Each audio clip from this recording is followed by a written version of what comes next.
Hi everyone, welcome to digital GK classes. तो जैसा कि आपको पता है कि बीपीएससी टीआरई 3 का पेपर है और उसके पहले कोर्ट का आदेश आ चुका है और अभी जो है माध्यमिक शिक्षा निदेशक कन्हैया प्रसाद श्रीवास्तव ने भी आदेश पारित किया है और ये है सीटेट पात्रता को लेकर और बहुत सारे लोगों की नौकरी भी जा सकती है। और अगर आपका फॉर्म आपने भर दिया है और अगर आपके सीटेट में नंबर कम है, अभी मैं आपको बताने वाली हूँ, तो आपका आगे जाकर भी फॉर्म को रद्द कर दिया जाएगा। छोटी सी वीडियो है बट बहुत इंपॉर्टेंट है। कल रात में ही जो है ये हाईकोर्ट का आदेश आया है। सारे क्या है पूरा मामला मैं आपको 1 से 2 मिनट में पहले बता देती हूँ, उसके बाद से क्या प्रोसीजर होने वाला है वो भी आपको जानना चाहिए। एंड बीच में ये बोलना चाहूंगी कि अगर आप सीटेट पेपर 2 जुलाई वाला है, मान लो अगर आपके नंबर कम है, अगर आप बाहर से हो, किसी भी स्टेट के हो, आप जनरल हो, ओबीसी हो, एससी एसटी हो, आप महिला हैं, पुरुष हैं, बट अगर आपके पेपर 1 या फिर पेपर 2 में एक नंबर भी कम है 90 से, तो आपको सीधे बाहर कर दिया जाएगा। एग्जाम आप दे भी लोगे, रिजल्ट आ जाएगा, बट आपको नौकरी नहीं मिलने वाली है। ये बहुत ही सीरियस मैटर है। तो अगर आपने जुलाई में फॉर्म भरा है तो एटलीस्ट उसमें 90 नंबर ले लो कि आगे चलकर आपको कोई दिक्कत ना हो।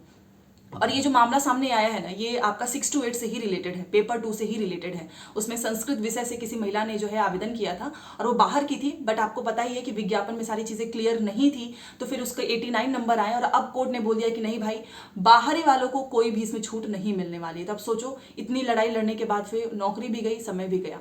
तो अगर आपने भी ये गलती कर दी है इस बार बीपीएससी टीआरई 3 में, अगर आप बाहर के हो और आपके सीटेट में 90 से नंबर कम है, फिर भी आपने फॉर्म भरा है, तो इस चीज को याद रखो कि वो इनवैलिड हो चुका है।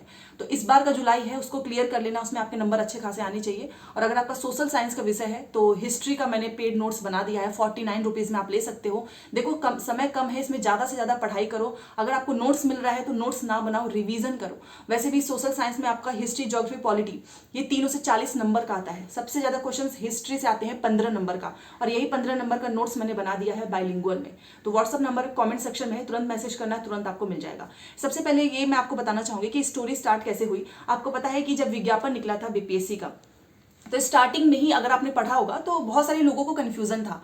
इवन मैंने भी कई बार बोला था कि भाई 90 नंबर सबसे ज्यादा सेफ है। अगर आप 90 नंबर लाए हो ना, चाहे आप बिहार के हो, बिहार से बाहर के हो, कोई दिक्कत नहीं होने वाली है। तो उस समय भी 1-2 लोग बोल रहे थे कि ऐसा नहीं है, विज्ञापन में क्लियरली लिखा हुआ है कि सामान्य महिला को तो भाई छूट है, उनका 82 पे हो जाएगा। और अब आप देखिए आज क्या हालत हो चुकी है। बहुत सारे लोग हैं जिनको काउंसलिंग के दौरान बाहर किया गया, कुछ लोगों को नहीं किया गया, कुछ लोग नौकरी कर रहे हैं, तो अब उनकी भी जांच होनी है। तो उस समय जो विज्ञापन निकला था उसमें आपने देखा होगा सीटेट पात्रता सामान्य महिला वही है कि 82 नंबर। अब इस चक्कर में बहुत सारी बिहार के बाहर की भी महिलाएं सोची कि हमें भी जो है इतने ही नंबर लेकर आना है, हमारा भी हो सकता है। कुछ लोगों ने फॉर्म भी भर दिया। अब फॉर्म भरने के बाद से जब काउंसलिंग हुई तो सारे कुछ लोगों को, जैसे आपने देखा होगा कि बाद में निकाला जा रहा था बाहर, और कुछ लोगों की काउंसलिंग हो गई। पता नहीं किस तरीके से काउंसलिंग हो गई, वहां पर भी जो आपने आदेश तो पढ़ ही लिया होगा, नहीं तो मैं स्क्रीन पे लगा दूंगी। कुछ त्रुटियां हो चुकी हैं, हो भी चुकी थी उस समय भी, कि कुछ लोगों को नौकरी मिल गई कम नंबर पे ही और कुछ लोगों को उस समय बाहर कर दिया गया। अब वो जहां वहां पे जो डॉक्यूमेंट्स जो है चेक कर रहे थे, वो उनकी भी गलती हो सकती है।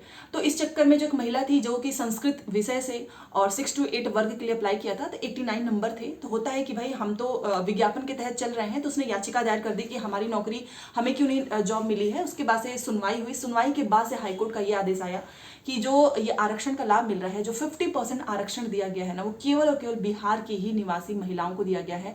बिहार के बाहर की जितनी भी महिलाएं हैं उनको कोई आरक्षण नहीं मिलने वाला है। तो जब कोई आरक्षण नहीं मिलेगा, तो अगर सीटेट में आपके नंबर 1 नंबर भी कम है, तो उस वजह से अब इसको बाहर कर दिया गया।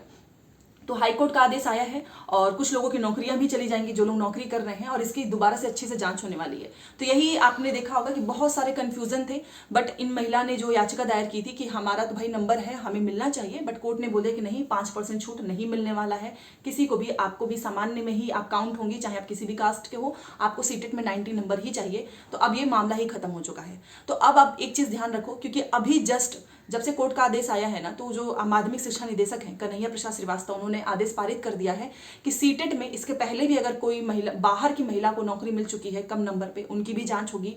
आने वाले समय में भी आपको सीटेट में अगर आप बाहर की महिला हो और आपके 90 नंबर से कम है, चाहे वो पेपर 1 हो चाहे पेपर 2 हो, इस चीज का ध्यान रखिएगा कि आप इनवैलिड हो जाओगे एग्जाम के बाद भी। तो ये है अब 2024 से रूल, पहले भी था, बट अब इस चीज को ध्यान में ही रख के फॉर्म भरना। सबसे पहले आप मुझे कॉमेंट करके बताओ कि आप में से कितनी महिलाएं हैं जो कि बीपीएससी टीआरई 3 की परीक्षा देने वाली हैं, सीटेट पास हैं, और उनके सीटेट में नंबर कितने कम हैं। क्या वो 90 नंबर है, 90 से अबव है, या फिर 90 से 1 नंबर कम है, 2 नंबर कम है, 4 नंबर कम है, क्योंकि 82 नंबर पे आप किसी को नौकरी नहीं मिलने वाली है, 90 पे ही मिलेगी। और जिनको नौकरी मिल चुकी है उनकी भी नौकरी जाएगी, बाकी जिन लोगों ने फॉर्म भर दिया है वो भी बाद में इनवैलिड हो जाएगा, ठीक है, क्योंकि अब ऑलरेडी कोर्ट ने आदेश दे दिया है। तो ये वीडियो इसलिए भी बहुत इंपॉर्टेंट है, अपने दोस्तों को भी बता देना कि अपना समय कम से कम बचा लो। कुछ लोग ये सोचेंगे कि अरे चलो एग्जाम दे आते हैं, मिल ही जाएगा, पिछली बार भी मिला है, नहीं, अब पूरे अच्छे से, अब पूरा आदेश आ चुका है, अब वहां पे डायरेक्ट चेक होगा। आप बीपीएससी पास हो डज नॉट मैटर, बट आप सीटेट में कितने नंबर लेकर आए हो वो मैटर करेगा, और वहीं से आपको बाहर कर दिया जाएगा, ठीक है। तो इस चीज़ को ध्यान में रखो। और सबसे पहले मुझे बताओ, क्योंकि ये काफ़ी सीरियस मैटर है, क्योंकि बहुत सारे लोग बीपीएससी में काफ़ी अच्छा स्कोर कर रहे हैं, सीटेट में फेल हो जा रहे हैं, सीटेट में कम नंबर आ जा रहा है, और आगे जो बीपीएससी टीआरई 4 है, चाहे वो एग्जाम होगा, उसमें भी यही रूल है। रूल तो पहले से था, बस क्लियर नहीं था। दूसरी चीज़ की बीपीएससी टीआरई 4 का भी जो फॉर्म भरा जाएगा उसमें भी सीटेट के नंबर को बहुत ध्यान में रखना है। इसीलिए मैं बोल रही हूँ, आपके भले से नंबर कम है, अगर कम है तो कोई बात नहीं, इस बार का सीटेट जुलाई पास कर लो, ताकि आगे आने वाली, क्योंकि अभी मैंने देखा कि बिहार में चुनाव से पहले फिर से 10 लाख नौकरी देने का वादा किया है सीएम नीतीश जी ने, तो आपको बहुत अच्छी अच्छी अपॉर्चुनिटी मिलेगी। टीआरई 4 टीआरई 5 सब कुछ इस साल ही होने वाला है, ठीक है। तो चलिए, ये वीडियो छोटी सी थी बट बताना बहुत जरूरी था। और कल बहुत सारे लोग बोल रहे थे कि अभी आप प्रीवियस ईयर क्वेश्चंस, तो मैंने सोचा कि 1 वीक पहले प्रीवियस ईयर क्वेश्चंस कर लेते हैं, उसके बाद से फिर से हम स्टार्ट करेंगे। ऐसे बस थ्योरी होगा तो आपको समझ में नहीं आएगा कि किस तरीके से क्वेश्चंस पूछे जाते हैं, ठीक है। तो चलो मिलते हैं नेक्स्ट क्लास में। हिस्ट्री का नोट्स चाहिए होगा सीटेट एसएसटी का, तो मैसेज कर दीजिएगा व्हाट्सएप पे, बाकी जो भी चीजें होंगी वो बताना, और प्लीज मुझे मार्क्स बताना कि कितने लोगों ने कम नंबर पे फॉर्म भर दिया है, ओके। हाँ, बिहार के जो भी महिलाएं हैं, जो बिहार की निवासी हैं, उन्हें कोई टेंशन नहीं लेना है, उनको छूट मिलेगा ही, ठीक है। तो चलो मिलते हैं नेक्स्ट क्लास में। Thanks for watching.